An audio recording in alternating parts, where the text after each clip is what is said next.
मैं mechanical engineering background से था, तो मेरे लिए कोप अप करना थोड़ा मुश्किल था in understanding the stack. Okay. तो वहां से मेरी एक्चुअली जर्नी शुरुआत हुई कोडिंग की, जब मुझे बोला गया कि ओके।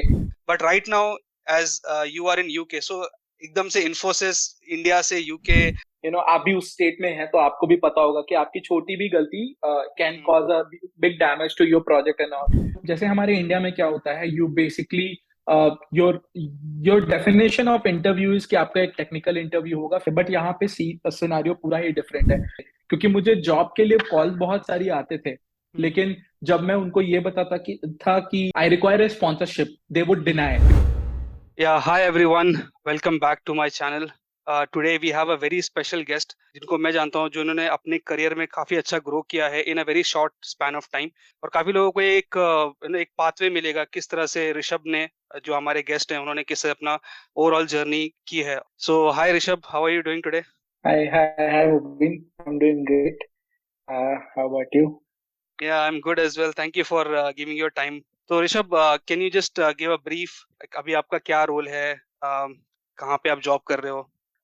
तो बेसिकली अभी तो I am currently in Glasgow.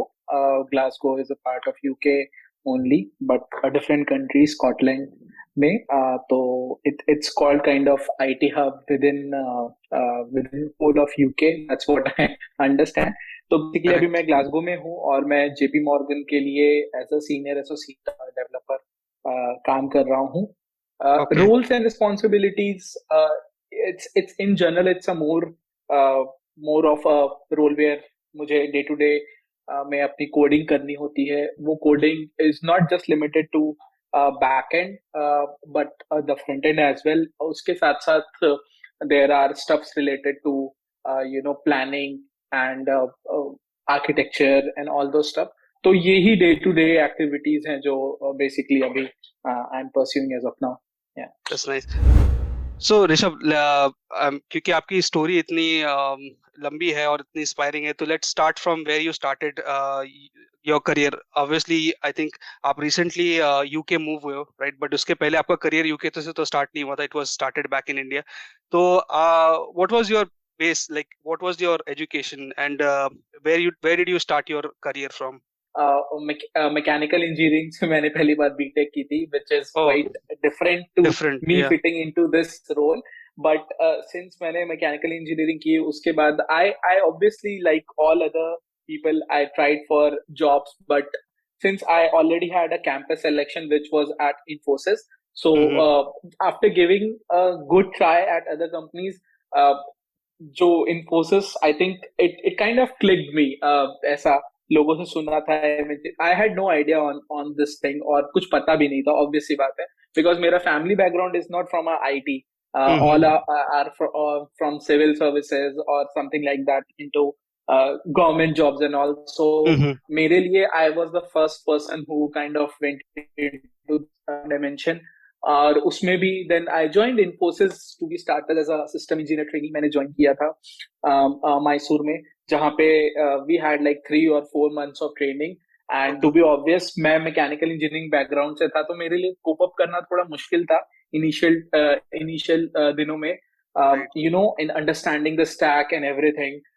So obviously, like any other, I had my own struggles during the training period. लेकिन 1-2 मंथ के 4 महीने की ट्रेनिंग में हमारे 2 स्ट्रीम्स होते थे, तो वो हमने पहले स्ट्रीम में थोड़ा सा अच्छा नहीं परफॉर्म किया, but then as I got used to it, चीजें समझ में आने लगी, तो अच्छा परफॉर्मेंस भी हुआ।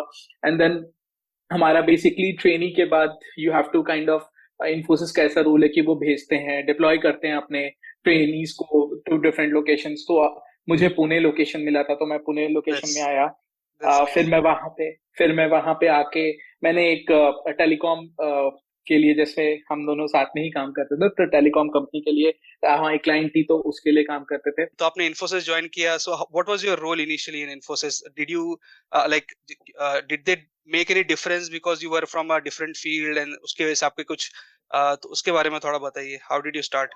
नहीं, मुझे लगता है कि ये मैंने मेरा जो स्टडी था उसकी वजह से there was no difference, but it basically it all depends और boil down to the project requirement. IT companies पे सब कुछ प्रोजेक्ट रिक्वायरमेंट के ऊपर होता है। तो मुझे जैसे पता चला जब मैंने टीम ज्वाइन किया, तो मुझे ओह। बोला गया कि okay, this is the role, I to be honest मुझे इतना नहीं पता था कि there is a different categories of developers and then there is something called production support and then there is something called designer. I thought it's basically writing code. That's what hmm. I understood because मेरा training भी उस type से हुआ था. Training में आपको ये नहीं बताते हैं कि आपका कैसा रोल होने वाला है. They merely teach you or make you learn कि आप कैसे you can write the code and it's all related to technical skills. वहां राइट पे grooming राइट. होती है. क्योंकि But when प्रोजेक्ट you है, प्रोजेक्ट बनाना है, तो उसमें अपना right मतलब अपना जो विजन होता है बहुत एकदम स्पेसिफिक होता है कि इतना ही काम right करना है अपने को. राइट. राइट. तो उस हिसाब से जब मैंने प्रोजेक्ट ज्वाइन किया तो ऑब्वियसली देयर वर सीनियर्स जो प्रोजेक्ट मैनेजर्स थे, उन्होंने ब्रीफ किया कि okay this is the kind of role which you will be doing. तो मुझे इनिशियल दिनों में मुझे ऐसा बोला गया कि it was just a basic understanding kind of ASM role जिसको कहते हैं हमारे फील्ड में. तो वो रोल मिला था. तो इट तो is a ASM role mix. As in, हाँ, या Yeah, please. it is a mixed kind of a role wherein you are not directly coding, but it is not like कि तुम्हें coding की बारे में पता नहीं होना चाहिए. So you are in kind of a middle ground, जिसमें तुम basically production में चीजों को लेके तुम analysis करते हो and then तुम production की सारी duties, responsibilities maintain करते हो, servers maintain करना, and you support all and every project item that was there. So initially मेरा वही रोल था. ग्रेजुअली चीजें चेंज हुई तो फिर मेरे रोल में भी चेंजेस, रिस्पॉन्सिबिलिटीज में चेंजेस आए. But to starting it was basically kind of a role where I was in a production support role.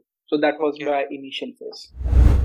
तो like this is a very good point that you made कि आपने अपना career start किया as a ASM role. Okay, that was not या purely development, and now you are saying that you have joined this new company JP Morgan as आपका technology stack भी आपने बताया that it has a lot to do with the technology stuff, right? I mean technical and right. especially coding stuff. So how was this transition? Actually it's kind of an interesting story अगर मैं आपको बताऊं तो. तो मैं basically मैंने start तो career का एज अ किया एज अ प्रोडक्शन सपोर्ट वैसा. आई हैड ऑलवेज कम्युनिकेटेड कि ओके मैं ये कर रहा हूँ but I want to grow. Because hmm. जैसे जैसे मैं प्रोजेक्ट में ग्रो किया मुझे समझ में आया कि okay this is not the stack जहां तक मुझे लिमिटेड रहना चाहिए. तो जैसे जैसे मुझे चीजें समझ में आती रहती गई वैसे वैसे I use to demand to my managers and all की see this is what I want. And I think वो एक टर्निंग पॉइंट था जब मैंने बोला कि नहीं मुझे ये रोल चेंज करके दूसरे रोल में आप डालिए. या तो अगर आप मुझे सेम रोल में रखना चाहते हैं it's fine with me but you give me additional responsibilities where I get to code because I am kind of liking to code as well.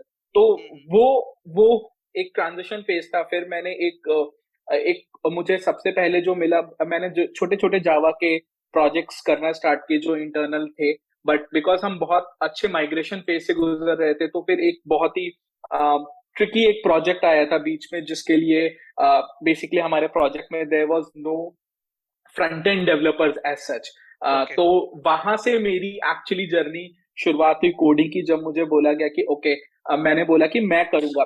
मुझे भी उतनी नहीं आती थी. That was React JS. तो मैंने बोला कि I will try it out. और फिर मैंने वहां से करना स्टार्ट किया. So React JS I mean front end was the first part जहां मैंने फिर से एकदम ग्रेजुअली और यानी कि सिंगल हैंडेडली कोडिंग करना स्टार्ट किया. ऑब्वियसली मेरे साथ मेरे कलीग्स थे जिन्होंने मुझे गाइड किया था.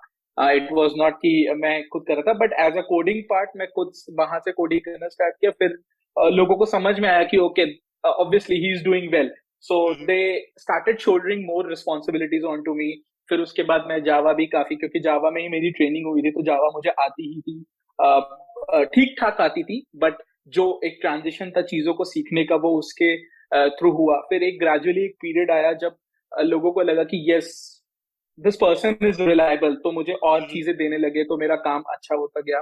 फिर इवन ये भी एक फेज आया जहां पे to support as in to remove vulnerabilities kind of development vulnerabilities from other project मुझे वहां पे डाला गया. तो वहां पे भी मैंने अच्छा परफॉर्म किया. So this was the kind of transition जो मैं एक जिससे मेरा डेवलपमेंट ग्रोथ हुआ और मैंने चेंज किया ट्रैक. राइट. तो आई वुड समराइज कि आपका इस ट्रांजिशन में मेजर रोल था कि आपने कम्युनिकेशन बहुत सही से रखा स्टार्टिंग से ही, and you want and you showed them कि मुझे चेंज करना है, मुझे कुछ ना कुछ अलग भी चाहिए. और सेकेंडली कि आपने जो भी काम किया आई वो that was I mean it it showed that you are a responsible person. बहुत सारे लोग जो स्टक हो जाते हैं एक ही रोल के अंदर, उनको लगता है कि हम कैसे चेंज करेंगे. तो ऑब्वियसली जैसे ऋषभ ने किया कि इंटरनली कंपनी के अंदर ही try to move to another project rather than कि एकदम से नया कोर्स करके फिर मूव इन करना, दैट इज डिफिकल्ट। बट अगर आपको इंटरनली अपॉर्चुनिटीज मिलती है कंपनी में, so you should always be ready for it and अपने आप को पेश करना चाहिए। So yeah, that is really nice. So this was a very this happened in Infosys, but right now as you are in UK, so एकदम से Infosys India से UK, क्या क्या आपने जॉब डायरेक्टली इंडिया से स्विच किया UK में, या फिर इसका कैसा था मतलब? मेरे हिसाब से दिस इज मेरा नजरिया है चीजों का। मुझे सबके बारे में नहीं बोल सकता, पर मुझे ऐसा लगता है कि आपको वोकल और आपको आपकी विजिबिलिटी तभी होती है जब आप बोलते हैं।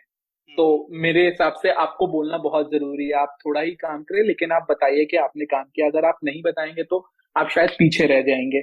सो मेरे साथ वही था कि प्रोजेक्ट दूसरे जो मेरा पहला प्रोजेक्ट था उसमें there was an opportunity, and I because I had this relationship with my manager where I could say my things, and my managers were also kind of in a place to listen to me. इतना काम करने के बाद दे understood कि हाँ okay we can at least hear him out. सो मैंने उनसे बात की and they heard me out and then said कि या ऑब्वियसली इफ अगर तुम ऑन साइट जाना चाहते हो तो ऑब्वियसली यस। फिर उन्होंने किया, and this was during mid Covid 2020 which was not, yeah, I think it was 2021 last year as so Okay. during जो second wave of covid था इंडिया में, जिसमें बहुत सारी चीजें एकदम ऐसे थे। तो उस कोविड के बीच में my managers were like so keen enough, and उन्होंने मेरे पे responsibility, they entrusted me with it, and then they gradually sent me to UK London for my on-site So assignment. कितने साल? It was like just the first company. It was your this Infosys in Yes, Udis here. yes, This is the first company, yes, right? And how long yeah. did it take for you to get your first on-site? Like, सी तो इन्फोसिस जैसी company में, मैं as an Infosys की बात नहीं कर रहा हूँ, हर कंपनी का एक क्राइटेरिया होता है कि इतने एक्सपीरियंस के बाद ही they can send a person to on site. Sometimes lateral के लिए शायद ऐसा होता है कि 1 या 1.5 साल के बाद उन्हें ऑन साइट भेज सकते हैं। जिन्होंने फ्रेशर, जैसे कि मैं एक फ्रेशर ज्वाइन किया था मैंने इन्फोसिस में, तो उनके लिए क्राइटेरिया होता है कि ये 3 साल और एक पर्टिकुलर प्रमोशन role. लेवल के बाद ही आपको भेजा जा सकता है। तो मैं, मेरा कैसा था कि after 3 years I got promoted as a technology analyst, and then I became eligible to go to on site. So that is where I spoke ki, yes, I am eligible. No, I think 3 years is also a very good time to get an on-site. I mean, talking about Yes, Infosys जैसी company जहाँ पे yeah, इतने सारे लोग they are aspiring to go on-site, पर हो सकता है, it is possible. Even if you are yes. starting fresh, if you are dedicated, then obviously you will get doors will open for you. तो on Yeah. Site आए आप 2021 में, right? सो उसके बाद देन ऑन साइट पे कैसा रहा आपका experience? How how did you feel के वहां पे काम करना और यहाँ पे काम करने में, what did you feel the difference? वहां पे काम करने, यहाँ पे काम करने में यही डिफरेंस आया था कि आप जब ऑन साइट आते हो तो आपके ऊपर एडिशनल रिस्पॉन्सिबिलिटीज होती हैं।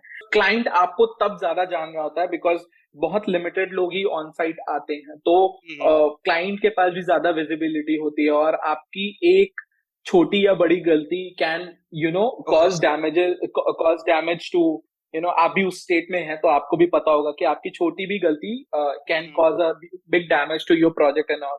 सो राइट। रिस्पॉन्सिबिलिटी वाइज यस ज्यादा बढ़ चुकी थी, एंड ज्यादा ब्रॉडर हो गया था डायमेंशन चीजों को देखने का, क्योंकि you have to take care of other things. सब कुछ हैप्पी गो लकी नहीं होता है हर जगह पे, तो वैसा ही था यहाँ पे मैं आया तो ऐसा ही था कि मैं इन्फोसिस में था और चीजें अच्छी थी, अपने अप्स एंड डाउन हमेशा रहते, तो वैसा ही चल रहा था इन्फोसिस में ये मेरा।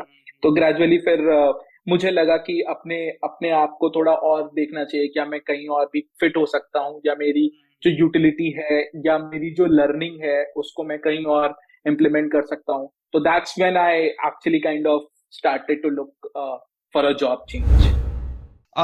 How was that? I mean, it is a big decision, right, to be here in a new country and जहाँ पे आप किसी को जानते नहीं हो, and then you start looking for new opportunities in this country. I think ये बहुत ट्रिक क्वेश्चन है।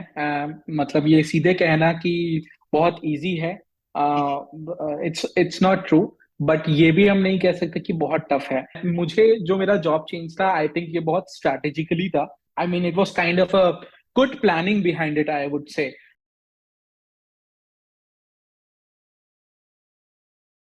in this, like I think हमारे पूरे वीडियो में we went through a lot of different phases of your life, starting from right at the start of your career, कैसे आपने IT से करके नॉन IT से आज इस पोजीशन में हो. That is really a wonderful story, and I think a lot of people who are watching this, they will take inspiration from this, and they will get a new perspective, like I said. So what are your last comments? अगर अगर आपको, जैसे आप अपने छोटे भाई को guidance देंगे, तो आप क्या हमारे like the people who are watching this, what are your some tips, and you say like they are your core principles, so आप उसके बारे में थोड़ा बताइए, so that we can summarize it. I think कोई ऐसा हार्ड एंड फास्ट रूल नहीं है. बेसिक सी प्रिंसिपल है. मैंने पहले ही बोला था कि it all depends upon the interest. So पहली चीज तो मुझे ऐसा लगता है कि अगर आपको किसी चीज में इंटरेस्ट है तो आपको परस्यू करना चाहिए वो चीज. सेकेंड चीज, यू शुड हैव परसिवरेंस. लगे रहना इज बहुत इंपॉर्टेंट. कई लोग होते हैं कि उनको चीजें आती तो हैं बट वो एक दो डिफीट्स के बाद उनको लगता है कि नहीं. बिकॉज मेरे लिए भी शायद वीडियो के थ्रू ये कम्युनिकेट नहीं हो बट बहुत ऑड सिचुएशंस भी थी जहां पे कोप अप करना पड़ता था और सभी को करना पड़ता है. तो ये दो चीज मुझे ऐसा लगता है, आपका इंटरेस्ट, आपकी परसिवरेंस. और थर्ड चीज ये है कि आपको कहाँ पे कैसे अपने आप को एक्सप्रेस करना है, कम्युनिकेट करना है. ये तीन चीजों का कॉम्बिनेशन अगर आप लेके चलेंगे तो मुझे लगता है बहुत इजीली सब कुछ नहीं मिलेगा बट मुझे ऐसा लगता है कि मिल जरूर जाएगा. चीजों को एक्सप्लोर करो. एक्सप्लोर करोगे तो आपको चीजें समझ में आएगी. जब चीजें समझ में आएगी तो you will fall into places. That's what I will suggest everyone. That's really nice. बहुत शॉर्ट में और बहुत पावरफुल गाइडेंस था वो. So thank you so much, Rishabh, for giving your time. I know that it's been a busy schedule for you, but thank you for giving your time, and I hope that this will create a lot of differences in people's perception. Thank you, Rishabh. Thank Have you a nice Mubin. day. It's been a wonderful time. काफी अच्छा लगा आपसे बात करके. And yeah it was kind of interaction, so I really enjoyed it. Thank you.